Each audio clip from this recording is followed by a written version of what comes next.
Abaya Hawa, Ishaya Hawasay, ang may likha ng ating buhay.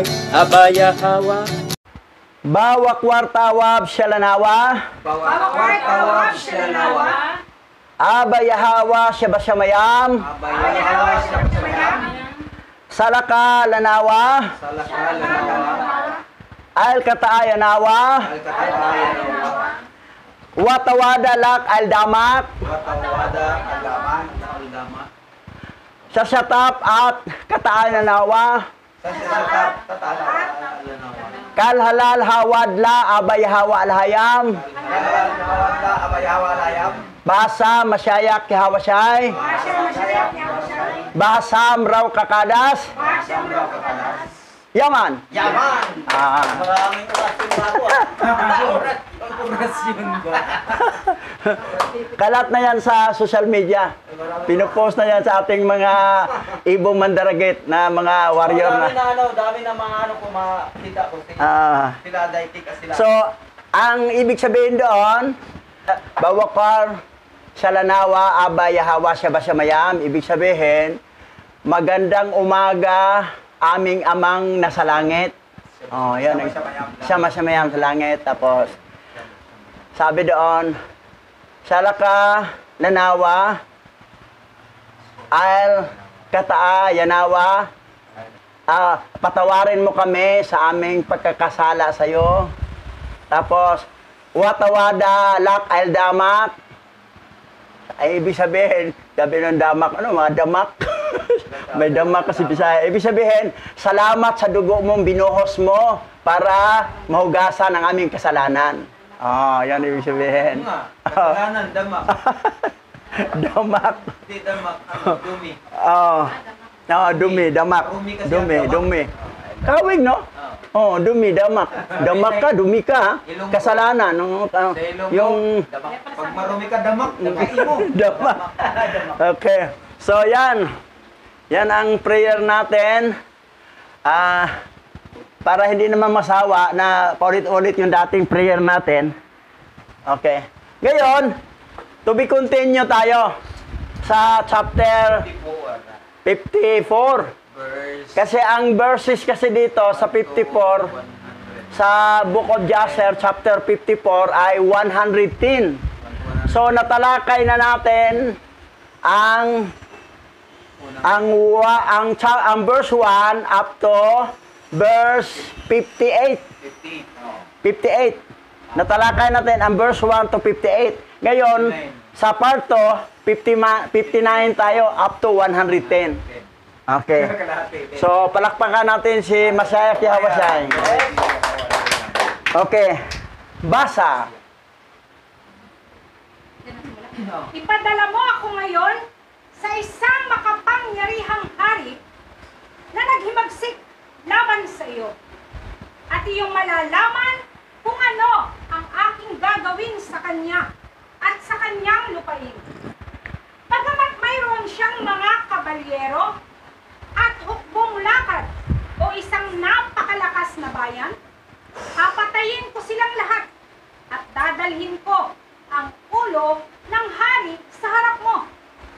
Hindi mo ba nalalaman o hindi mo ba narinig na ang aming amang si Abraham at ang kaniyang lingkod na si Eliezer ay sinaktan ang lahat ng mga hari sa ilang ng kanilang mga hukbo sa isang gabi at wala silang naiwan kahit isa. At mula ng araw na iyon, ang lakas ng aming ama ay ibinigay sa amin bilang isang mana para sa amin at sa aming mga binhi magpakailanman. Ito yung sinabi ni Judah kay Joseph. Sabi niya, si Benjamin, isama na lang yan doon sa mga kapatid ko pabalik sa Kanaan. Ako na lang ang iiwan. Ako na lang iwan. Ako na lang ang maging alipin mo. At kahit utusan mo ako sa mga kaaway mo na mga hari na lumalaban sa iyo, pupuntahan ko, papatayin ko sila lahat. Sabi ni Judah, si Judah na niya, papatayin ko lahat at dadalhin ko ulo ng hari sa harapan mo. Sabi niya, hindi mo ba alam na ang aming amang si Abraham, ang lingkod niya si Eliezer, ang mga hari ng Ilam, isang gabi lang, inubos nila, walang natira kahit isa.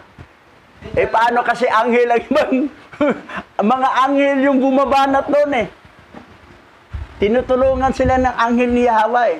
That's why, ubos ang lahat ng ilan yan, 5 hari yan sa Ilam. Pati mga hukbo, patay lahat. Dahil sa anghel. Ngayon, yun ang sinabi ni Judah na pauwi na lang si Benjamin, ako na lang papalit. Kasi mamamatay yung ama namin eh. Pag nahirapan nga akong isama si Benjamin dito, ngayon ibabalik ko, mas lalo nahirapan ako sa'yo. Ayaw mo ibalik. Ako na lang gawin mong alipin. Actually, alam naman ni Benjamin na drama din nila yun eh. Kasi alam ni Benjamin na ang pangalawang hari sa Egypto ay kapatid niya si Joseph. Sila lang dalawa nakaalam. Ibang magkapatid, walang alam pa to eh. Sabi niya. Sila na yata ang tunay na magkapatid. Sa ina. Sila lang ang dalawa na. Kasi, yung panahon na yun doon, may tumitingin sila sa sa mga bituin. Sabi niya, alam ko kayo mga Hebrew, magaling kayo dito. Sabi naman ni Benjamin na, naturuan ako sa ama ko. Sige, hanapin mo nga, saan yung kapatid mo si Joseph? Kita niya. Ang kapatid ko si Joseph, nakaupo sa trono sa tapat ko, sa harapan ko. Siya. Sabi niya, huwag kang maingay, huwag mo sabihin sa kanila. Itong gagawin natin, ilagay kong kupa sa lalagyan mong sako para kunwari ininakaw mo, para hindi ka masama na ibalik. Eh si Judah kasing nangako sa ama niya eh. Napapasinan niya ang problema magpakailanman kung hindi mabalik si Benjamin. At sabi pa ni Ruben, patayin mo ama yung 2 anak mong lalaki kung hindi namin mabalik sa'yo si Benjamin. So, gano'n na lang nahirapan sila. Ngayon, ang opsyon naman ni Judah na ako na lang ang ipapalit. Basta isama lang si Benjamin. So, nakita na ni Joseph na mahal pala na nila si Benjamin. Ako, aksidente lang pala ako noon na talagang nihulog na ako sa hukay, binibinta pa ako. Yan. Ngayon, tuloy tayo. At si Joseph ay sumagot at nagsabi, ikaw ay nagsasalita ng katotohanan, at ang kasinungalingan ay wala sa iyong bibig. Sapagkat ito ay sinabi rin ng mga Hebreo ay may kapangyarihan, at ang Yahweh Lahayam ay labis na nalulugod sa kanila. At kung gayon, sino ang makatatayo sa kanilang harapan? Gayon may sa ganitong kalagayan, ay ipasama ko sa inyo si Benjamin na inyong kapatid sa inyong pag-uwi. Kung dadalhin ninyo sa harap ko ang kaniyang kapatid na anak ng kaniyang ina, na iyong sinabi na siya'y lumusong sa Ehipto mula sa inyo. At ito ay mangyayari na kapag dinala ninyo sa akin ang kanyang kapatid, ay kukunin ko siya bilang kahalili niya. Sapagkat walang sino man sa inyo ang naging panatag para sa kanya sa inyong ama. At kapag siya ay lumapit sa akin, aking susubuin na kasama ninyo ang kanyang kapatid na pinagtiwalaan ninyo. Hindi kumagat si Joseph sa alok ni Judah na siya na lang ang papalit.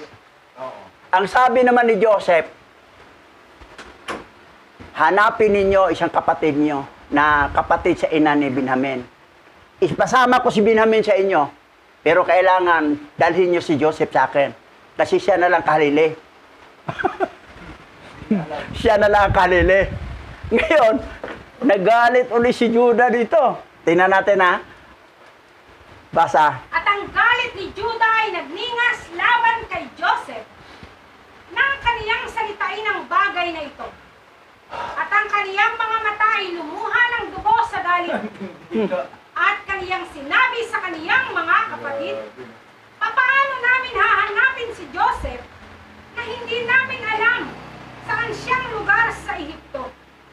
At sinagot ni Simeon si Joseph na sinasabi, hindi ba una na hindi namin alam saang lugar na punta dito sa Ehipto at kung siya ay patay na o buhay pa. At bakit nagsasalita ang aming kamahalan ng mga bagay na ito? At napagmamasdan ni Joseph ang mukha ni Juda na ang kanyang galit ay nagsimulang mag-alab nang siya ay magsalita sa kanya na sinasabi, dalhin ninyo sa akin ang inyong isa pang kapatid na maging kahalili kay Benjamin. Oh. Grabe. So, tingnan mo si Simeon, oh. So, bakit sinalita mo sa aming kamahalan? Aba, kamahalan tawag kay Joseph, no? Samantala, itong panaginip ni Joseph noon, ayaw nilang paniwalaan, doon pa sila nainggit, nagalit kay Joseph. Na, sino ka na mamuno sa amin? Oh, ito na ngayon. Namuno na nga sa kanila eh. Kasi inggit sila, maliban kay medyo takilid pang mukha nila, i-compare kay Joseph. Tapos mahal pa ni Israel si Joseph, at nanaginip pa si Joseph na mamuno sa kanilang lahat. Lalong nainggit. Ngayon, eto ngayon, ang tindi, no?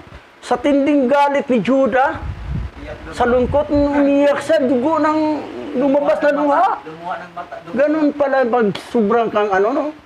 Dugo ang lumabas sa luha. Instead na puting tubig, yung luha, may halong dugo na, pula na.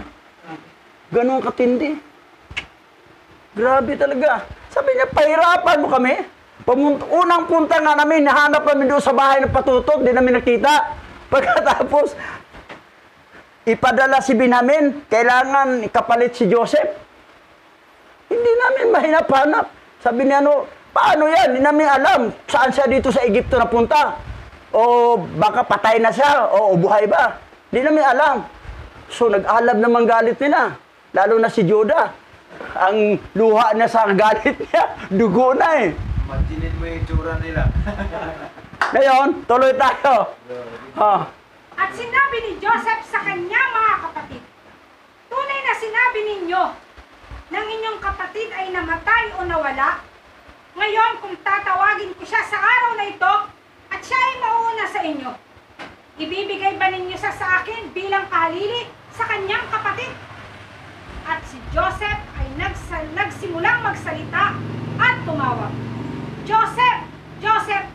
Halika ngayon sa harap ko at magpakita ka sa iyong mga kapatid at umupo sa harap nila. At nang sabihin ni Joseph ang bagay na ito sa harap nila, tumingin sila sa iba't ibang lugar sa kanilang palibot Akala nila upang makita ay lumapit. saan galing si Joseph at pupunta sa harapan nila. Oh. Matalino talaga si Joseph, no? Kunwari, kasi nakita niya nagalit. Eh, kung tawagin ko si Joseph, at harap sa atin, ibigay ba ninyo sa akin? Kalili ni Benjamin? Talagang piniste. Kung pinahirapan siya nung ngayon, nakaganti siya eh. Nakaganti si Joseph eh. Ngayon, tuloy natin. Iyak ng dugo si... At napagmasdan ni Joseph ang lahat ng kanilang mga gawa. At sinabi sa kanila, bakit kayo tumitingin dito at doon? Ako'y si Joseph na inyong ipinagbili sa Ehipto. Kaya't ngayon ay huwag ninyong ikalungkot na ipinagbili ninyo ako, sapagkat pinauna ako ni Yahweh upang hindi tayo mamamatay sa gutom. At isinugo ako ng alahayam upang bigyan ng tamang kahulugan ng panaginip ni Haring Faraon. At itinalaga niya ako bilang pangalawa sa kanya. At ito, ako ngayon, na nasa harapan ninyo, aking mga kapatid. At ang kanyang mga kapatid ay natakot sa kanya nang marinig nila ang mga salita ni Joseph. At si Judah ay labis na natakot sa kanya. Oh, yan. Kita, ikaw pala si Joseph. Nakakahiya, bininta ka namin, pinalupitan ka pa namin. Ngayon, kamahalan na tawag sa amin, tama palang panaginip mo. na ikaw ang mamuno sa amin. So, nangamba sila. Kunwari lang, Joseph, lumabas ka! Tingnan, bakit tingin-tingin sa paligid? Ako si Joseph, ang kapatid nyo. Na binintan nyo.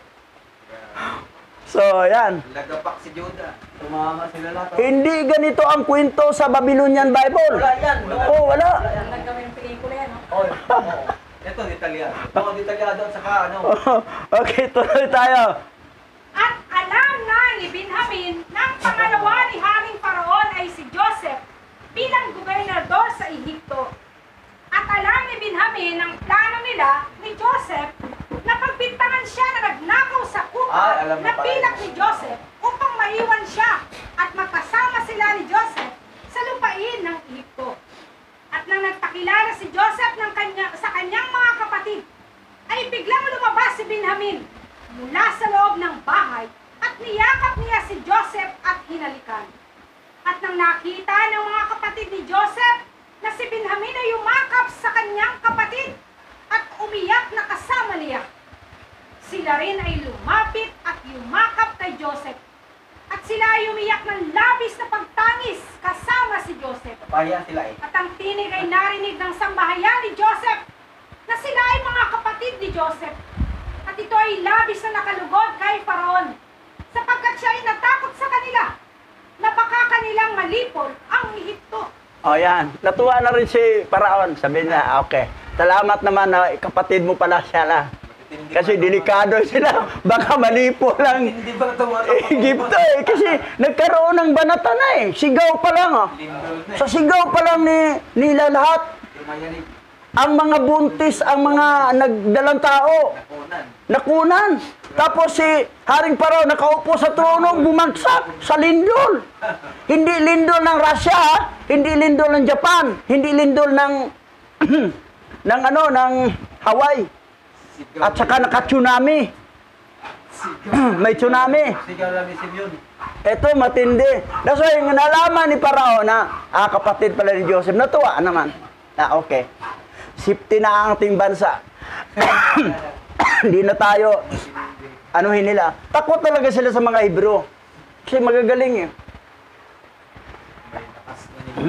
Ngayon, eto na at least nakilala nila si Joseph. Na yun pala si itong pangalan to? Haba ng pangalan niya eh. Pinia. Pinia yung dulo eh.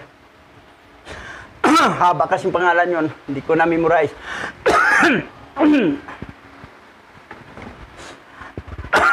Ngayon, talagang nagalak si Haring Paraon. Ngayon, tuloy tayo. At pinadala ni Paraon ang kanyang mga tagapaglingkod kay Joseph upang batiin siya hinggil sa kanyang mga kapatid na pumunta sa kanya. At ang lahat ng mga kapitan ng mga hukbo at hukbo na nasa Ehipto ay dumating upang magsaya kasama si Joseph. At ang buong Ehipto ay labis na nagalak tungkol sa mga kapatid ni Joseph. At sinugo ni Paraon ang kaniyang mga lingkod kay Joseph na sinasabi, sabihin mo sa iyong mga kapatid na kunin ang lahat ng pag-aari nila at hayaan silang tumira dito sa Ehipto at aking ilalagay sila sa pinakamagandang bahagi ng lupain ng Ehipto. At ginawa nila iyon. Ayan. Tuwan-tuwa si Paraon eh. So, lipat na kayo dito sa Egypto. Dito na kayo titira. Kasi 2 taon pa lang ang tagutom. Mayroon pang 5 taon nga natira. So, dito na lang kayo. Ibigay ko kayo, ilagay kayo sa bahagi ng magandang lupain sa Egypto. So, natuwa. Pati buong bansa ng mga Egyptyo, natuwa rin. Kasi, natakot sila doon. Yung naglabanan pa eh. Maraming mga Egyptyo na nahulog sa hukay, namatay sa nagtakbuhan. Biro mo naman, si Simeon kukuha ng laking bundok na bato, ipaligid niya sa Tapos si Naphtali naman, yung granlolo mo, talagang tumatakbo ang bilis. Na hindi masira yung trigo na parang lumilipad sa iri. Ang tindi. Sa sigaw lang nila, naglilindol na eh. So, ngayon, kapatid pala ni Joseph, tuwa sila. Wala nang, kapatid pala, hindi na to wala nang gulo to, wala nang delikado. Dito na sila patirain. Ngayon, anong kasunod?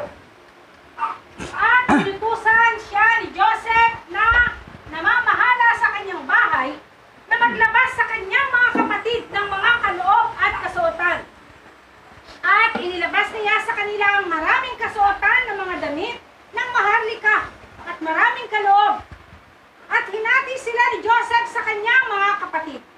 At binigyan niya ang bawat isa sa kaniyang mga kapatid ng pamalit na damit na ginto at pilak at 300 pirasong pilak. At iniutos ni Joseph na silang lahat ay magbihis ng mga kasuotang ito at dalhin sa harap ni Faraon. At nang makita ni Faraon na ang lahat ng mga kapatid ni Joseph ay magigiting na lalaki at may katamtamang anyo, siya'y nagalak ng mainam. Makisig. Kaya lang, katamtaman lang anyo. Hindi katulad kay Joseph. Super gwapo talaga si Joseph. Kita mo naman mga Israelita, di ba? Mga dark brown sila eh. Pero makikisig. Tila mo, makikisig talaga.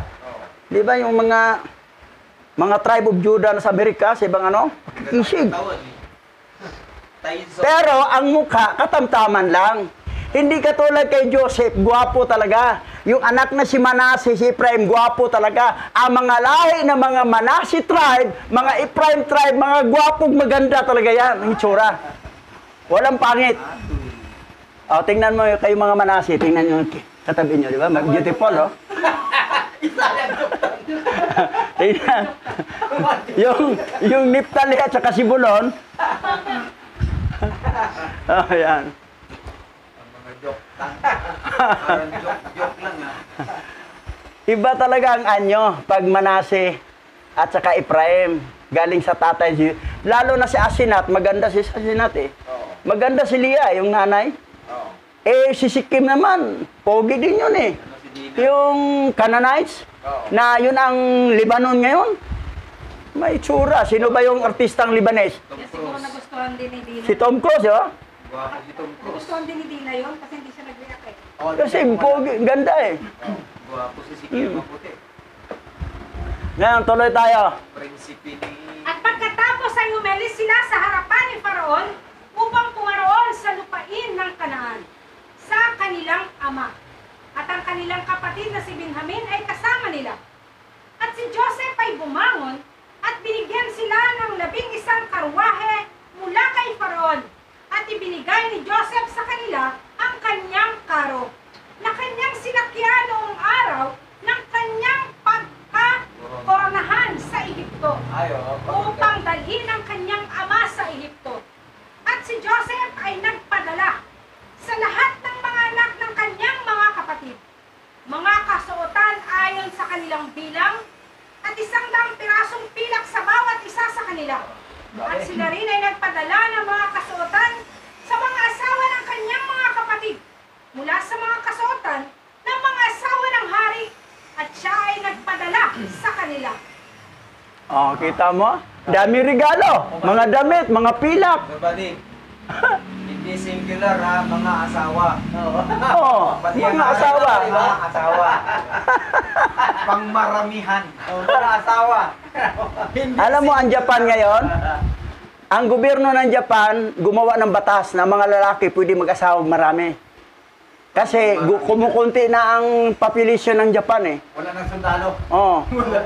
So, ang ginawa ng gobyerno ngayon sa Japan, gumawa ng batas na kayo mga lalaki pwede kayo mag-asawa ng more than one.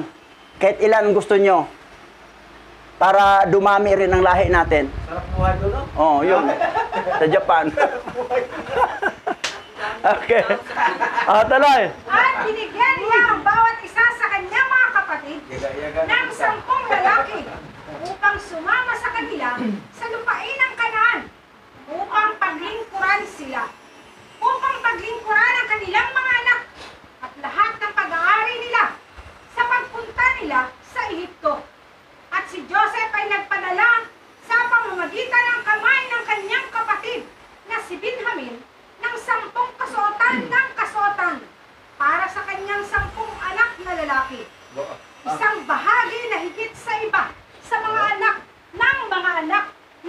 Israel.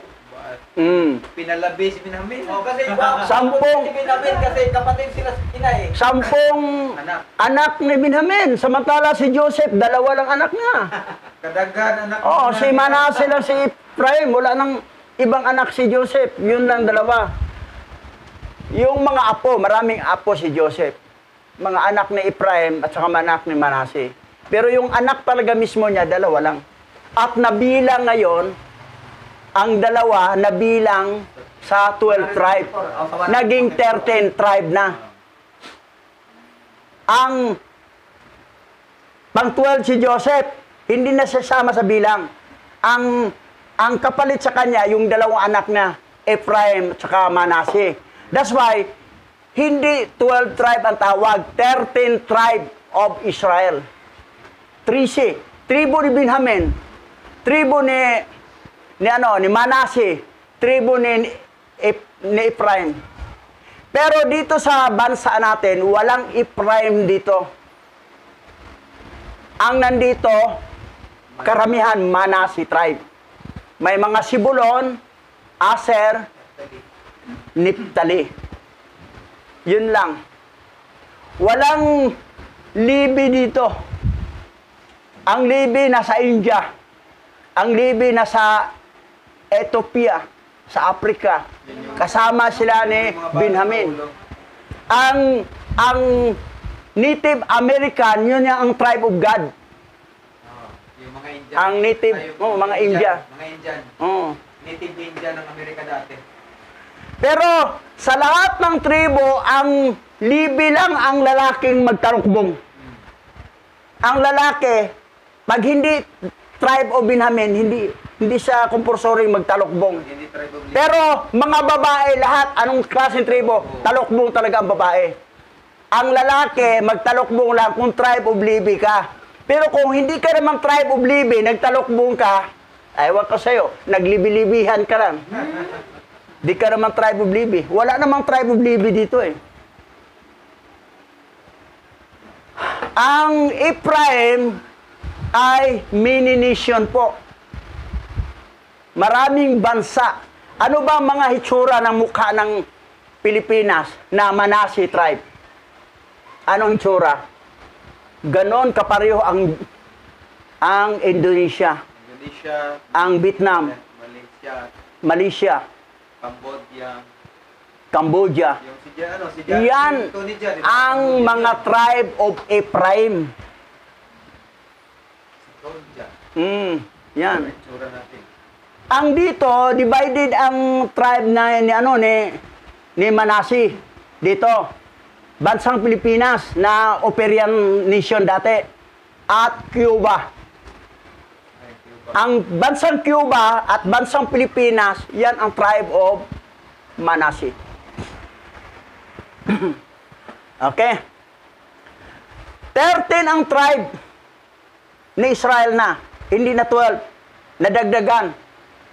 Na-out si Joseph, napalitan ng 2 anak niya. 13 lahat. Ngayon, ang apostle din ni Yahweh ay 13 din. Sino ang pang-13? Si Pablo. Si Judas, pinalitan ni Matias. O, 12 pa rin. Si Matias ang kapalit ni Judas Iscariote. Sino ang pang-13? Si Apostle Paul. Ngayon, kung di nyo tanggap si Apostle Paul, kulang kayo. 12 lang kayo. 13. Ang 12 tribe, naging 13 tribe. Ang 12 apostle, naging 13 apostle. Dahil kahit sa mga pelikula, ang 13 letters ay swertihin. Pero sa building, malasin. Malasta. Walang 13 floor. Okay, tuloy tayo. 13 floor. At siya ay nagpadala sa bawat isa ng 50 pirasong pilak at 10 karo galing kay Haring Faraon. At si Joseph ay nagpadala sa kanyang ama ng 10 asno na may karga ng lahat ng karangyaan ng Ehipto. At 10 asnong babae na may kargang trigo at tinapay at pagkain para sa kanyang ama. At sa lahat ng kasama niya bilang mga baon sa daan. At At siya'y nagpadala sa kaniyang kapatid na si Dina ng mga kasuotang pilak at ginto, at kamangyan at mira, at mga aloy, at mga palamuting pambabae na sagana.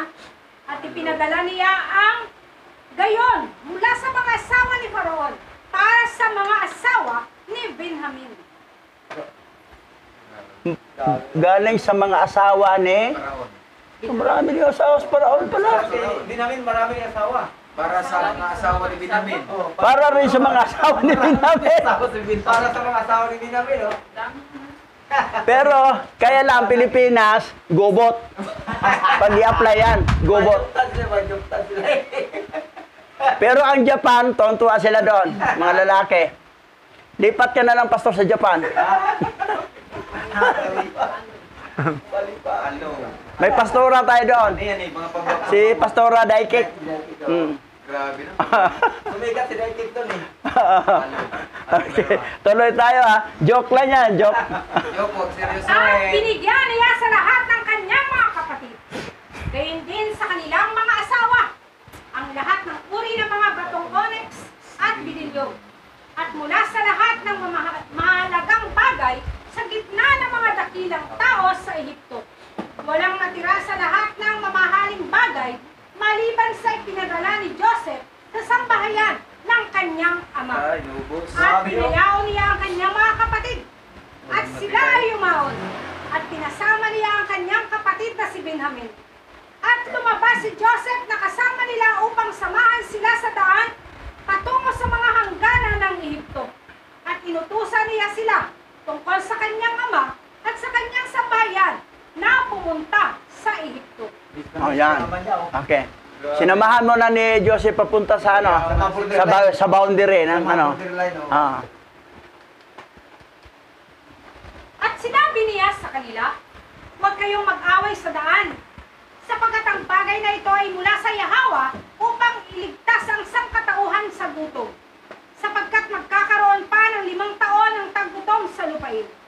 At inutusan niya sila na sinasabi, pagdating ninyo sa lupain ng Kanaan, huwag ninyong biglang sabihin sa ating ama ang bagay na ito, baka mabigla siya, kundi kumilos kayo ayon sa inyong karunungan.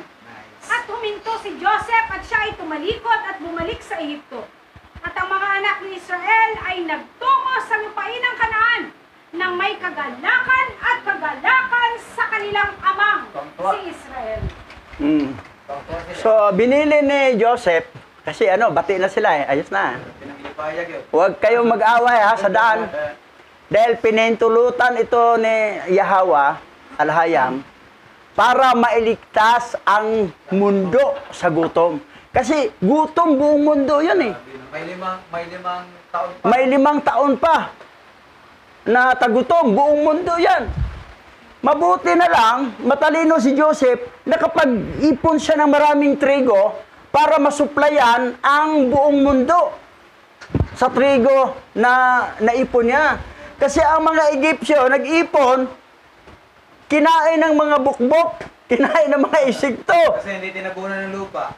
Oo. Kasi hindi tinabunan ng lupa. Bunton ba, tabunan ng lupa, balutin. Para hindi papasukin ng bukbok. Eh yun sa Ehipto, tinambak lang sa bodega nila. Oh, boss. Pasok ang buwan.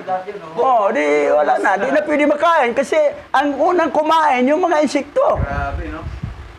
Taka sila, bakit gano'n ang kay Joseph? Sa kanila, bulok-bulok. Wala ng laman. So, gano'n ang mangyari. Sabi niya na huwag kayo mag-away sa daan. Dahil ang nangyari sa atin, yung nilupitan ako, niloob ni Hawa yun. Para makarating ako dito, sa Egypto, para maligtas din tayo sa gutom. At mabigyan din ng tamang kahulugan ang panaginip ni Haring Paraon. At ito na ngayon, ako na ang pangalawang hari na gilagay niya. Bilang namahala sa buong Egypto, bilang gobernador. Ang government nasa kanya, siya ang nagpapatakbo. Si Paraon, upo-upo lang, wala nang niisip. Si Joseph na ang nagpapatakbo lahat. So, yun. Okay, tuloy tayo. At sila ay dumating sa mga hangganan ng lupain. At sinabi nila sa isa't isa, ano ang gagawin natin sa bagay na ito sa harap ng ating ama? Sapagkat kung bigla tayong lalapit sa kanya at sabihin sa kanya ang bagay na ito, siya ay labis na matatakot sa ating mga salita at hindi maniniwala sa atin. At sila ay nagpatuloy hanggang sa makarating sila sa malapit sa kanilang mga bahay. At kanilang nasumpungan si Serach, ang anak ni Aser, na lumalabas upang salubungin sila. At ang dalaga ay napakabuti at tuso at marunong tumugtog ng alpa. Musician. Itong babaeng si Sirach, Magaling. na anak ni Aser, mabuti siya, napakabuti, pero tuso, wise. Matalino, wise. Wise, tuso. Hindi pwede siya maling lang. Pwede ba isahan? Pero magaling tumugtog ng alpa. Ito na yung unutusan nila. Musician. Okay, tuloy. At tinawag nila siya at siya ay lumapit sa kanila at hinalikan niya sila. At kinuha nila siya at binigyan siya ng isang alpa. Sinasabi, pumunta ka ngayon sa harap ng ating ama at umupo sa harap niya at patugtugin mo ang alpa at sabihin ang mga salitang ito. At inutusan nila siyang umuwi sa kanilang bahay at kinuha niya ang alpa at nagmadali sa unahan nila at siya ay lumapit at umupo malapit kay Israel. At siya ay tumugtog ng mahusay at umawit at bumigkas sa katamisan ng kanyang mga salita. At ganito ang kanyang inawit. Si Joseph na aking tiyuhin ay buhay at siya ay namamahala sa buong lupain ng Ehipto at hindi siya patay. Agoy. Tumugtog si Sirach. Si Joseph ay buhay, siyang namahala sa Ehipto. Si Joseph ay buhay. Narinig ni Israel. Joseph na Buhay aking si tiyuhin. Joseph. Buhay si Joseph. O, yan ang pinauna para di mabigla pagdating eh. Okay. Okay, tuloy. At siya ay nagpatuloy sa pag-awit ng paulit-ulit ang pagbigkas ng mga salitang ito. Oo. At narinig ni Israel ang kanyang mga salita. At siya ay sumang-ayon sa kanya. Nakinig siya habang inuulit ang mga ito ng 2 beses at 3 beses. At ang kagalakan ay pumasok sa puso ni Israel sa tamis ng kanyang mga salita. At ang espiritu ng alahayam ay nasa kanya. At alam niyang totoo ang lahat ng kanyang inaawit na mga salita. At pinasbasan Israel si Serach nang sabihin niya ang mga salitang ito sa harap niya. At sinabi niya sa kanya, Apo ko, naway hindi manaigang kamatayan sa iyo. Sapagkat binuhay mo ang aking espiritu. Magsalita ka lamang sa harap ko, gaya ng iyong sinalita. Sapagkat pinasaya mo ako ng iyong awit na iyong binigkas. Pinasaya, no? Anong awit? Si Joseph na tiyuhin ko ay buhay. Siya ang pangalawang hari sa Ehipto. Si Joseph na tiyuhin ko ay buhay. Tutuwa rin si Israel. Pero okay ha?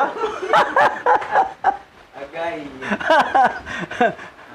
Utos kasi ni Joseph na sabihin nyo, para hindi mabigla, gamitin yung karunungan ninyo, ano. Ayan, naisip, mabuti naman, nagdala rin silang alpa para gamitin ni Sirach. Sige, tugtog ng alpa. Okay, tuloy tayo. Yun yung ginagano eh. At siya ay nagpatuloy sa pag-awit ng mga salitang ito. Screen. At si Israel ay nakinig at ito ay nakalugod sa kanya. At siya ay nagalak. At ang espiritu ng alahayam ay nasa kanya. Habang siya ay nakikipag-usap pa sa kanyang apo na si Serach, narito ang kanyang mga anak na lalaki ay dumarating at palapit sa kanya na may mga kabayo at mga karo at maharlikang damit at mga alipin na tumatakbo sa unahan nila. At tumindig sa Israel upang salubungin sila. At nakita ang kanyang mga anak na nakasuot ng maharlikang kasuotan.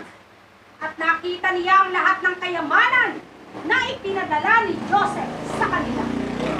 Gulat si Israel. Di ba naka-t-shirt lang kayo pupunta? Ngayon di, nakabarong na kayo. Wow, nakabarong na. Tsaka magarang barong.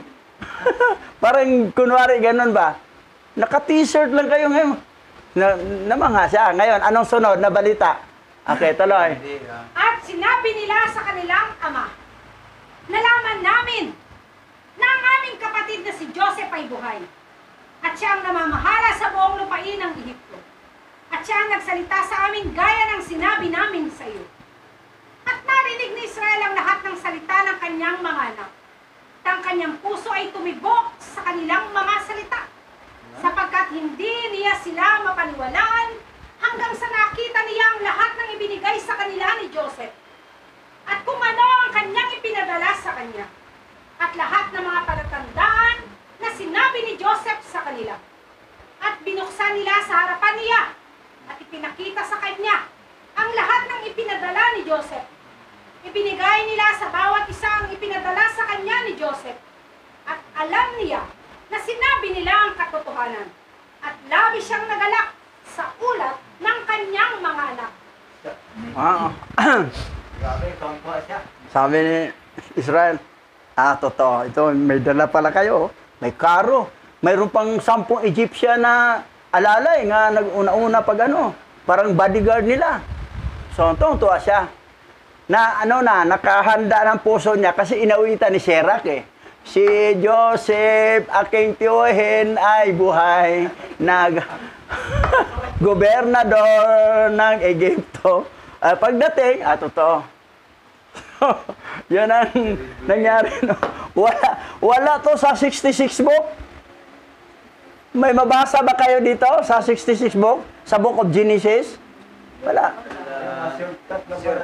Yun pala na hindi ayaw ng Vatican Canon na isama to sa Bible nila kasi detalyado. Gusto nila ang mga tao makahon sa pagka-ignorante. Tapos ito namang mga pastor, bishop ng Christian, ito lang talaga 66. Hindi pwede bawasan, hindi pwede dagdagan, ito lang talaga. Anong hindi pwede bawasan, anong hindi pwede dagdagan sa mata mo? Pinagluloko lang kayo ng Vatican Canon Law. So yan. Okay, tuloy tayo. At sinabi ni Israel, sapat na sa akin na ang aking anak ni si Joseph ay buhay pa.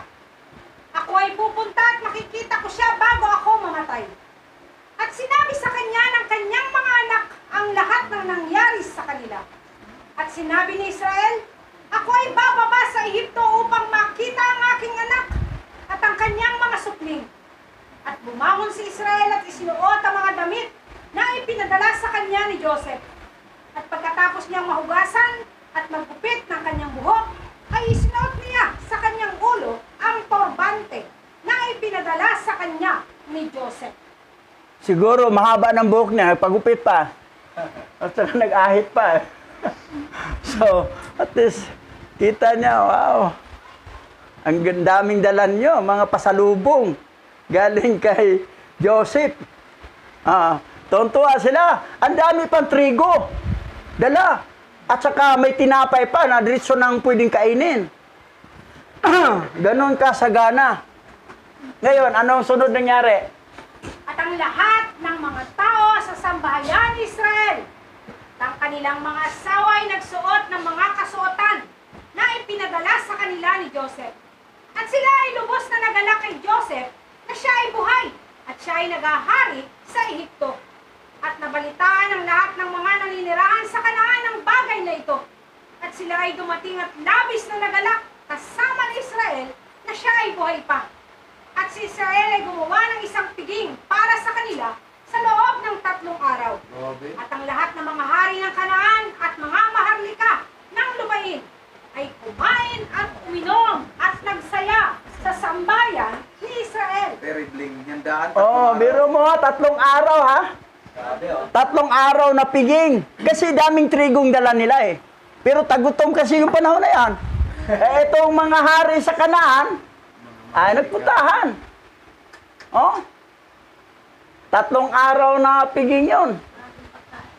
Sagana sa kainan.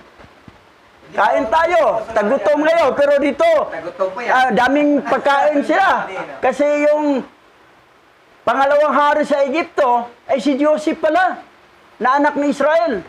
Ayan, masaya sila. Ang saya-saya. So yan, Ang saya-saya.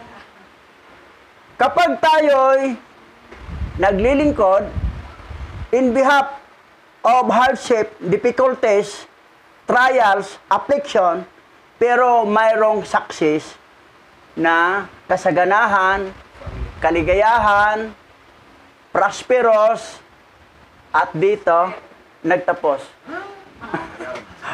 Okay, sama-sama tayong manalangin at pagpuri, pagsamba, pagluwalhati kay Abba Yahweh.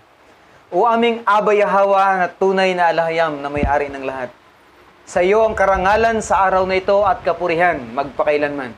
Salamat sa patuloy mong pagbibigay sa amin ng inspirational message, lalo na sa pag-alala sa kasaysayan ng aming mga ninuno na kung saan ang iyong pangako, ang iyong pagtingin at pagkiling ay iyong ipinadama sa kanila sa araw na iyon. At ang mundo ay naging ganito at patuloy na nabubuhay sa ilalim ng iyong mga panukala. Ikaw ang nag-iisang alahayam na siyang nagmamayari ng lahat. O Yahweh, patuloy naming itinataas sa iyo ang patuloy na pag-usad ng pagkaunawa ng bawat remnant na nakulong sa iba't ibang paniniwala na hindi ikaw ang sinasamba. Tulungan mo silang makalaya, maranasan nila ang kapangyarihan ng pagkaunawa mula sa banal na raw kakadas. Tulungan mo po sila na mabuksan ang kanilang kaunawaan at ang kanilang mga puso na ginapos ng lahat ng uri ng kalituhan. Patuloy mong ipadana sa kanila na sila ay patuloy na makakilala sa iyo, o aming kamahalan, o aming Abba Yahweh, Mashiach Yahushai. Sa lahat ng oras, sa lahat ng makaririnig ng mga aral na ito, sa lahat ng mga tao na nakikita ang post namin sa aming mga FB account upang sa kanilang mga bahay, tahanan, sa kanilang mga mahal sa buhay, ay dumating ang paglaya sa kabila ng paggapos ng kamalian na lumaganap sa buong sanglibutan, na ipinalit sa iyong pangalan at inalis ang iyong pagkakakilanlan bilang tagapagligtas namin at naglagay ng pangalan na kumakatawan sa mga hayop. O aming Yahweh, kahabagan mo ang bayan na iyong hinirang, ang mga lahing nagkalat sa apat na sulok ng lupa na iyong pinagpala at inangkin bilang iyong mga binhi. Sambahin ka, purihin ka, at patuloy kang kilalanin bilang tunay na aming Yahweh Lahayam, na aming tunay na hari. Purihin ka sa pangalang banal ni Mashiach Yahushua. Yaman.